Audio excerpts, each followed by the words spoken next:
Welcome back to Freedom Fridays.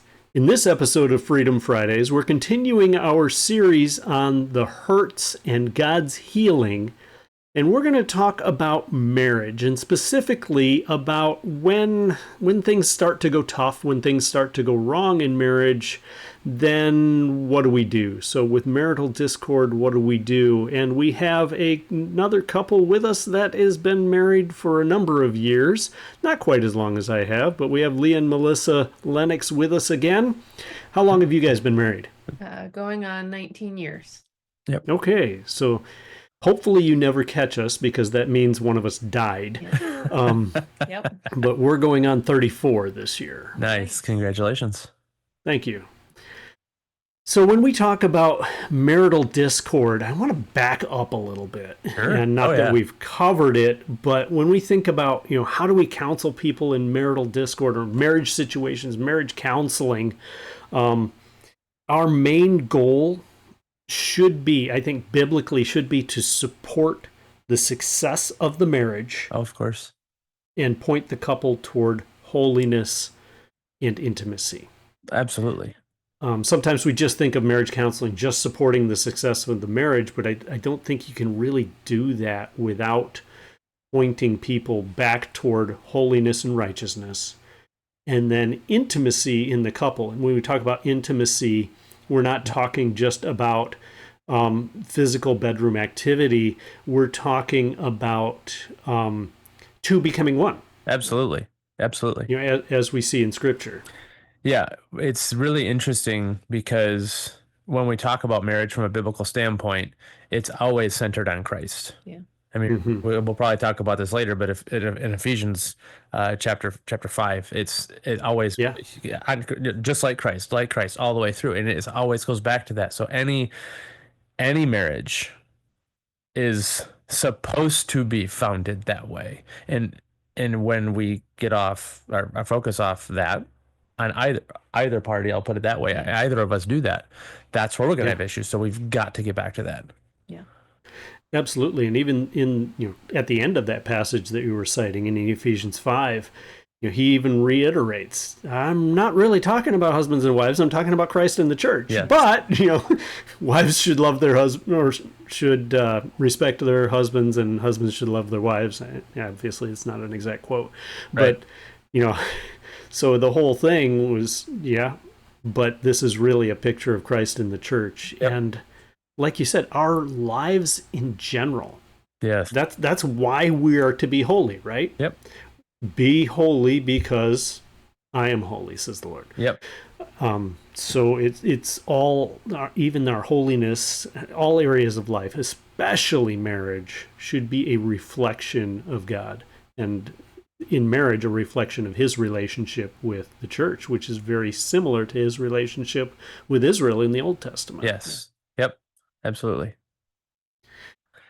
So I see the best way to build a successful marriage, and really whether you're building it, rebuilding it, or whatnot, it doesn't really matter. It's the same way. The best way to build a successful marriage filled with holiness and intimacy is to build it upon the principles of God's design. Yes. Yeah, yep. For sure.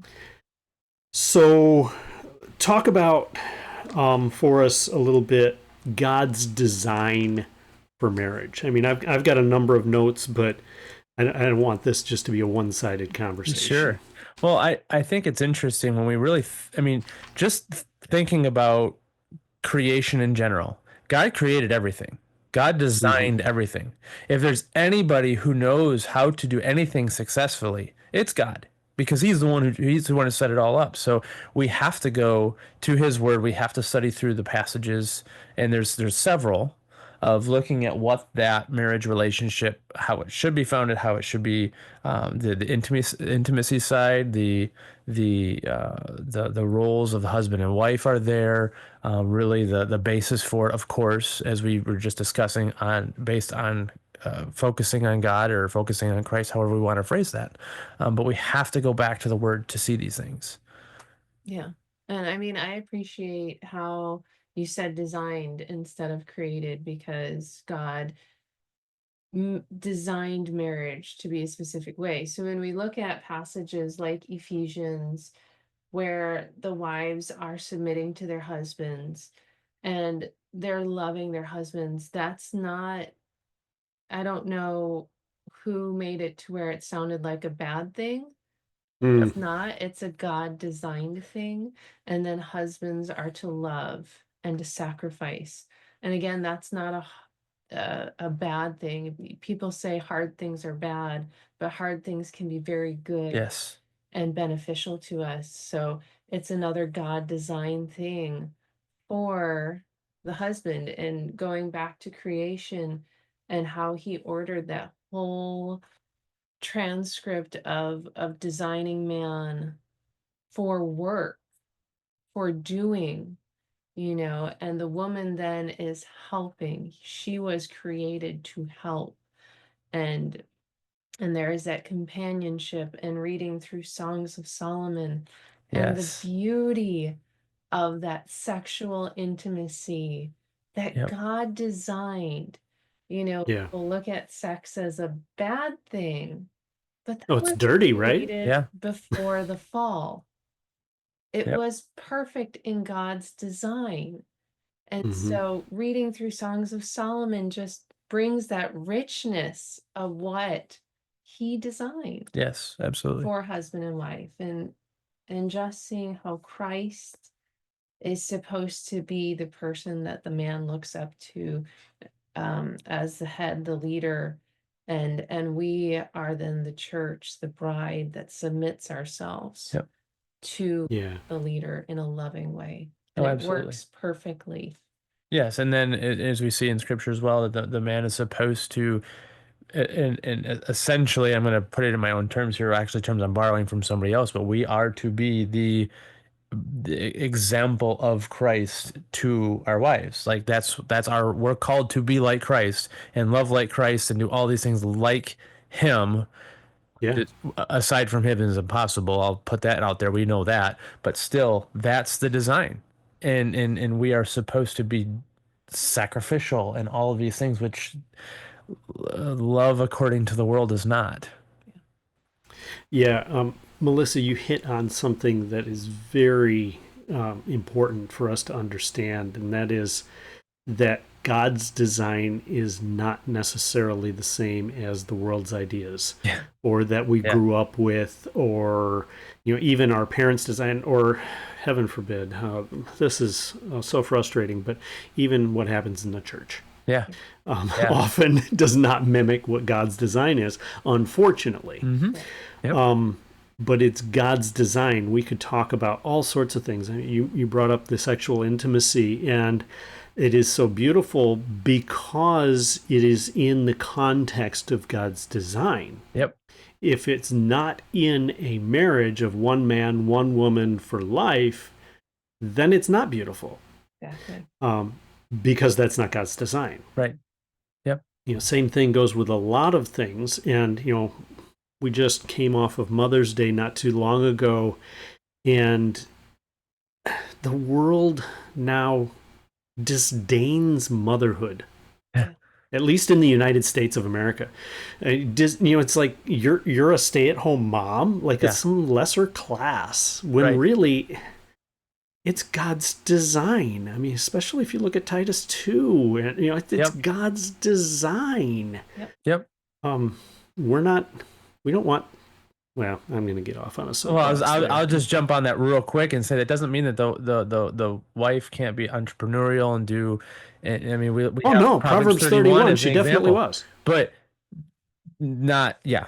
I'll just add, I have one of the most important jobs Absolutely. ever created, because I saw a quote from Charles Haddon Spurgeon today that said that a woman who is engaged in motherhood is doing her most spiritual work, or Yep. something of that nature. Yep. exactly, I get to be a missionary first to my children. Yeah. And that, what an awesome job is that? Yep. Like, Well, and even missionary or not, I mean, you're discipling. You Yes. are the primary discipler for these little people instead of, oh, I'm going to get in trouble here, but I don't care, the school system Oh, oh, Yep. Or YouTube or TikTok or or Facebook. YouTube or TikTok or Facebook or your favorite hated platform. But yeah, it's we've gotten so off of the design yes. of God. Sorry. Yes. Um, No, we just Acts- talked about designing in different areas. yeah, Acts chapter 5, verse 29, and I think this really, even though he's not talking about marriage here, and this is Peter and John being questioned by the Sanhedrin about why they're preaching Christ. Yep. But I believe what their response is definitely applicable to our discussion, because we think about, how we view marriage and how we view each other.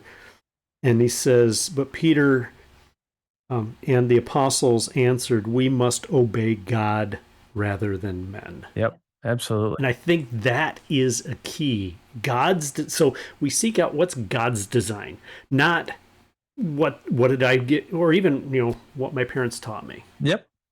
Yeah. or Absolutely. what the church does, or what this respected individual does. But what is God's design? Yes. And some of the passages we see that largely. Obviously, the initial design is in Genesis 1 and 2, Yep. Where he created them male and female. We could go into that as well. That's for a whole nother discussion. And he made them, brought them together to be one flesh. Yes. So that's God's design. You've got one man, one woman, one flesh, 1 + 1 = 1 in God's economy. Yep. And that's his design for marriage. Because, well, really, it's a picture of not only Christ and the church becoming one, but it's also a beautiful picture of the unity and diversity in the Trinity. Yep. How three can become one, and he talks about in, oh boy, you're gonna have to help me with the passage here. It's one of the minor prophets, and now I can't think of it off the top of my head, where he says that he has joined them with a portion of the Spirit in their union, because they were being unfaithful to their wives. And he says, what does the one God seek? Godly offspring. I know what you're talking about too, and this is my biggest. I'll say one of my biggest failures is that I know what you're talking about. I just can't tell you where. I think it might be in Micah. Very possible.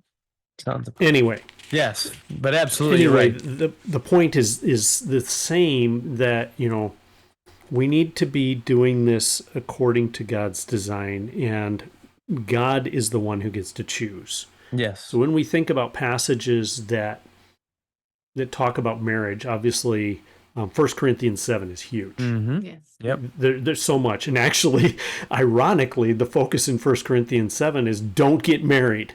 What if you have to? Yep. Go Absolutely. ahead. Paul understands well. Yeah. Well, yes, absolutely. And then, of course, Ephesians 5 that you referenced earlier, Yep.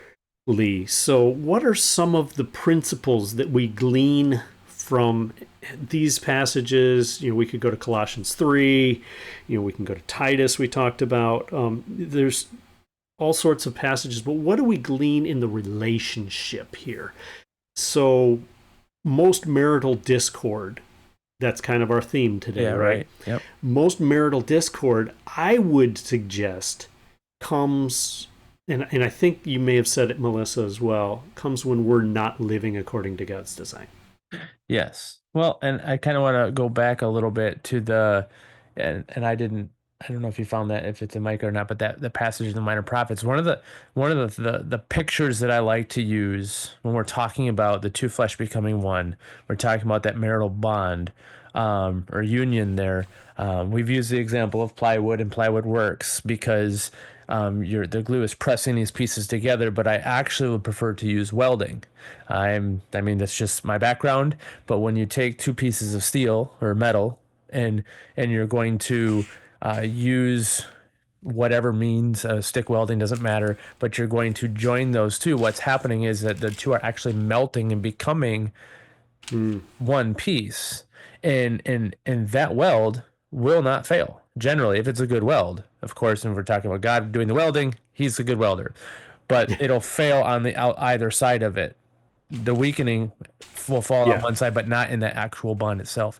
And so when we talk about that becoming one flesh, that's a huge picture for me to keep, not just keep in mind for like the everyday, but just to keep that thought in mind of, okay, so God has put us together with such a strong bond, and he's not going to fail. God did not do anything wrong in putting us together. Yeah. What's going to happen is I'm going to take my focus off of living for him, Yep. which means sacrificing myself for my wife and loving her Right. in a very self-sacrificing way, dwelling with her according to knowledge. And I'll say it's not, I used to say a master's degree, but I can't. It's not a master's degree in my spouse. It's a PhD in my spouse. I am to know her in every possible way so that I can love her according to not whatever love language or whatever her feelings say, but how she actually needs to be loved. And So let's go ahead and go there. Ephesians 5. yeah. And let's go ahead and, bust some chops for the guys first. Oh, that's a funny thing about this passage. Everybody, not everybody, I'm sorry, making generalized statements here, but many, many, many people get really upset about the one thing that God through Paul tells the wives to do, and they don't read on Yeah. the end of the phrase or the rest of that section. It is brutal. According to the world, of course. What guys are like, our responsibility is huge, and the ramifications of not doing it are worse. Oh, absolutely. And that's where I don't think there's enough justice done on this text. Lord willing, when we get there in a couple months at our church, we will be doing justice there.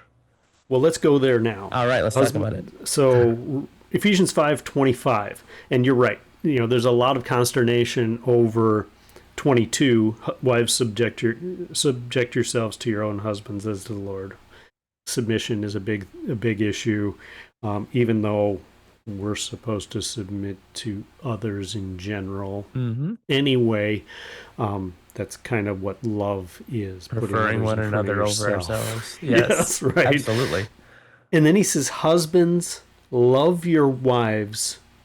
And this is the kicker you were talking about. Yep. Go ahead and walk us through that. Just as Christ also loved the church and gave himself up for her. And that is impossible. Huge. Yeah. We in ourselves cannot do that. There's no way.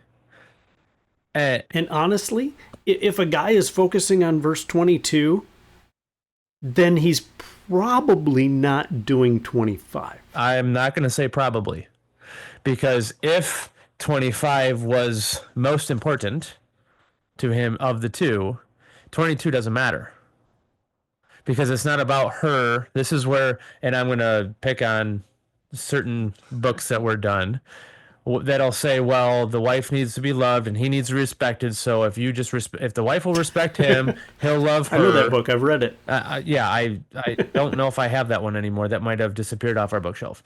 It wasn't there for very long. But there are some good things in there. There's helpful things. But the idea of if he would just love me, I would respect him. If she would just respect me, I would love her is garbage. 22 is written for the wife's responsibility, and 25 is a husband's responsibility, and that's it. We're not to worry about the other two. So if my main concern is that my wife is not submitting to me, so I'm not going to love her, I'm not loving her. Period. I'm not putting her first. Because that's what Christ did. He could have said, I don't care about these people that much, and I'm going to protect my own self-interest. But instead, he, according to God's will, of course, walked in obedience even to death on the cross so that he could purchase our redemption, so that we could be the body or the bride of Christ. He bought us at the ultimate sacrifice, and likewise, then we as husbands need to be living with that same focus.